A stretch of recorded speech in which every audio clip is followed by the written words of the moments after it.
Today we're back with another best champions for every role in patch 13.9. Now everything could be changing next patch in 13.10 as Riot are introducing huge changes to items that's going to feel like a second preseason update. But for now, let's go over the champions to abuse this patch so you can farm that elo while you still know who's best. Just like last time, we're going to break down each role into 5 different categories: God tier, low elo, high elo, underrated, and the one to watch out for. And starting off in the God tier in the top lane, of course, it's Ornn. It is actually ridiculous how many games this champion is winning right now. With his long range initiation and CC, his gank setup, his ability to absorb ridiculous amounts of damage, and his constant impact throughout the course of any game. Ornn is fairly easy to learn but has a really high skill ceiling too, with tons of different ways you can string together your abilities to combo your enemies down. And there is simply no one that's not going to like having an Ornn on their team. He's a very strong pick into tons of different matchups and he fits into any team comp. So if you haven't been playing him already, here's a reminder to start. For our low elo pick in the top lane, we've got the one and only Mobalytics. He has always been fantastic in low elo, and if you look at the stats from every single patch this season, in gold, he's always been up there with the best of the best. Mobalytics is super easy to play, and nobody seems to understand how to play against him in those lower ranks. He can bully you in lane with those isolated Qs, he can bring you towards him with his E, and he can force duels with his ultimate and make himself impossible to gank.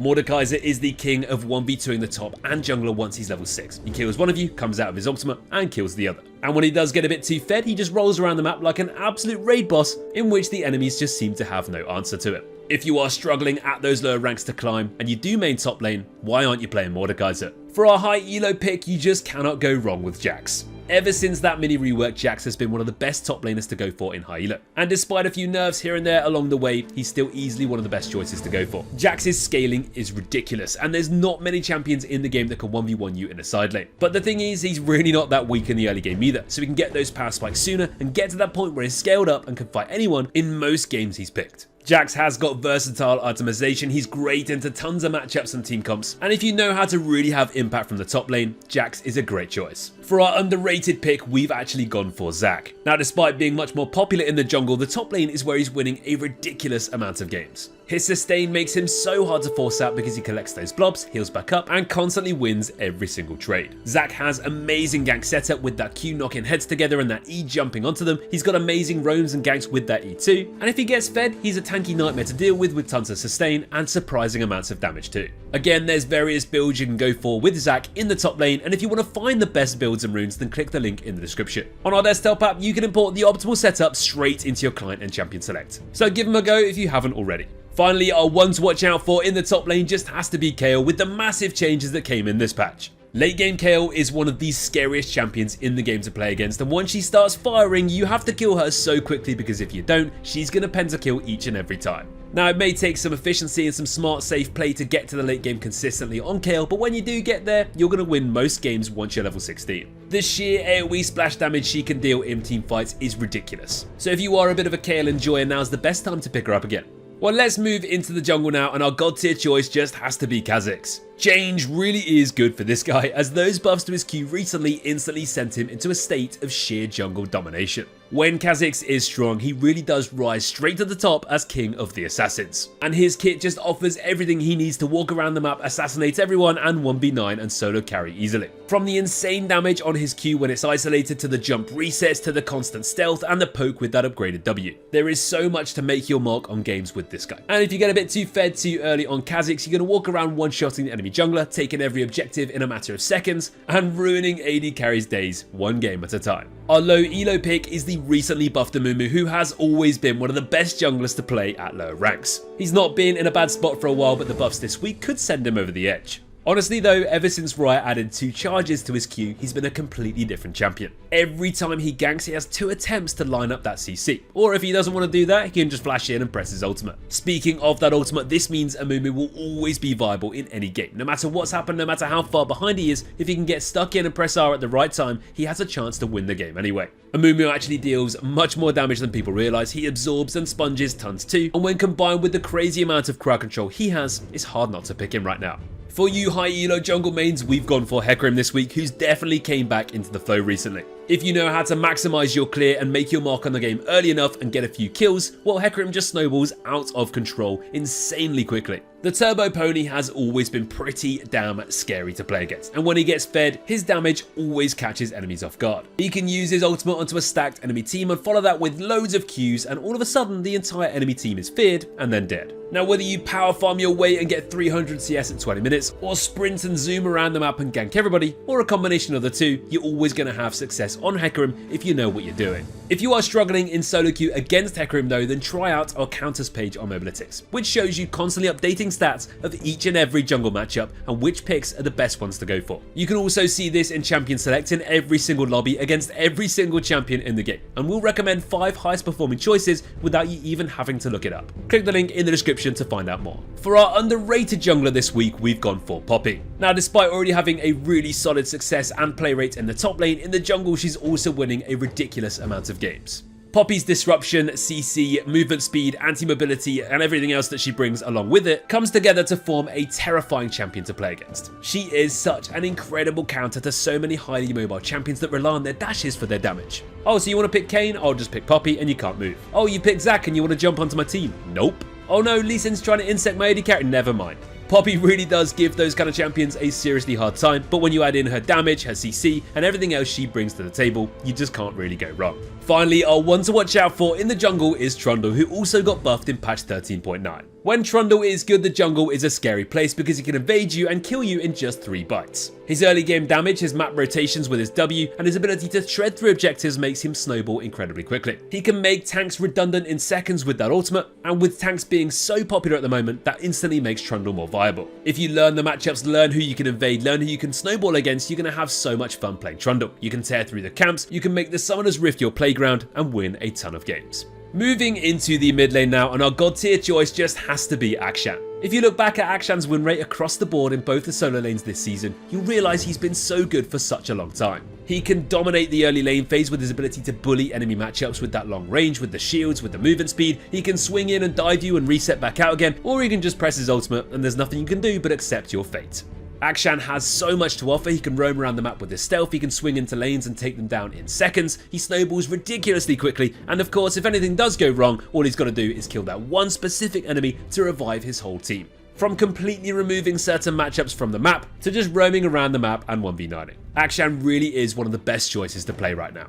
For low elo, we've gone for Anivia, who has just been soaring this season so far. Her wave clear, her disruption with that wall, her burst damage, her stuns, and her ability to dominate melee matchups and confine spaces make her such a great pick. She is one of those mid laners that's equally as safe as she is punishing. She's pretty hard to gank if she plays defensive, she's got that egg to back her up, and she can clear waves on repeat for the whole game once she gets her ultimate. She's definitely been one of the most consistent champions all season so far, especially so at lower ranks, maintaining a crazy win rate. At higher ranks though, we've gone for Fizz, who has steadily been climbing the tiers recently, and with the buffs to Lichbane, it's a win-win. Fizz is one of the slipperiest suckers to play against in the mid lane. He can snowball unbelievably fast, and if he does get a bit too far ahead of you in the lane phase, he can pop that ultimate, dive on top of you, and E back out to safety each and every time he sees you. Fizz is incredibly good at roaming and ganking, so he can carry the map all at once, he can dominate and dive his own mid laner, or he can even just play it incredibly safe and avoid incoming ganks. His mobility and his damage go hand in hand at making him super hard to deal with, and if he gets too fed, it's probably going to be GG. Moving on to our underrated pick in the mid lane, and we've gone for Swain, who also received some buffs this patch. Now, for some reason, people haven't really been playing too much Swain recently, but when you look at his stats over recent patches, he's already been performing really well. He's got a variety of different item builds you can go for, but each one is effective in its own right. Swain has good poke and good pick potential in the lane phase, he can set up ganks really well, he can scout the enemy jungler with his W, and once he gets level 6, good luck killing it. Swain is the king of extended fights with that ultimate active. He can dive into teams and heal off so much whilst pumping out serious damage numbers too. And if you don't have the mobility to get the hell out of his way, he's going to mow down entire teams on his own. Finally, our one to watch out for in the mid lane this patch is Taliyah. Taliyah has definitely flown under the radar for a while, but with the adjustments to her ultimate this patch, it's going to encourage people to play her again. First things first, she is fantastic at shutting down mobility matchups. You pop down those pebbles and good luck dashing towards her without taking all of your health and getting stunned up and bursted down. Talia can roam around the map super well with her passive and of course her ultimate. She's got tons of great combos. She works incredibly well with junglers who have point and click CC, because if they land their stun, she can land her full combo and burst people down in seconds. Now, she is a bit vulnerable when people can get on top of her, but as long as you play safe, you play at range and you keep poking with those Qs, the constant relentless damage you can dish out is insane. She does take a little bit of practice to get used to, but she's not actually as difficult as people think. And if you do manage to pick her in the right matchup, it can feel like a bit of a free win.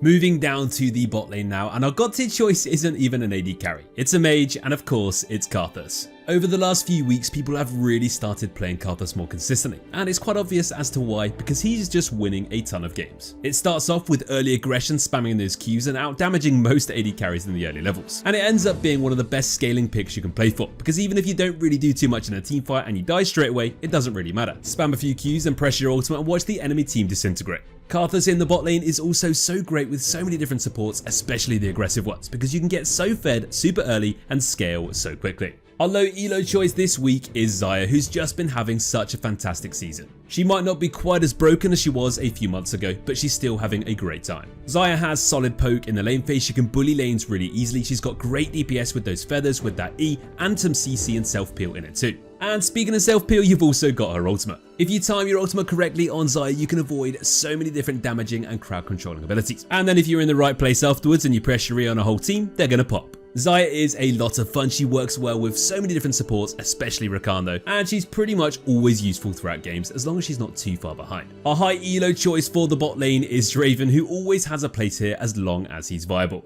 The best players in the game can really utilize Draven's strengths. His axes deal so much damage, and if he gets fed in the early game, the game is going to be over before it even gets started. Draven's burst damage is one thing, but it's actually his ability to kite or chase with that W that makes him so damn oppressive. The gold generation and snowball potential with his passive is just monstrous and unlike any other AD carry in the game. And when you add that to the interrupt in his E and of course his global ultimate, it's just a cocktail of a kit that the top players can abuse on repeat. Draven is one of those champions you do forget about from time to time, but then you play against a good one and you remember you need to ban it every single game. So if you are good enough to pull him off consistently, just keep playing it.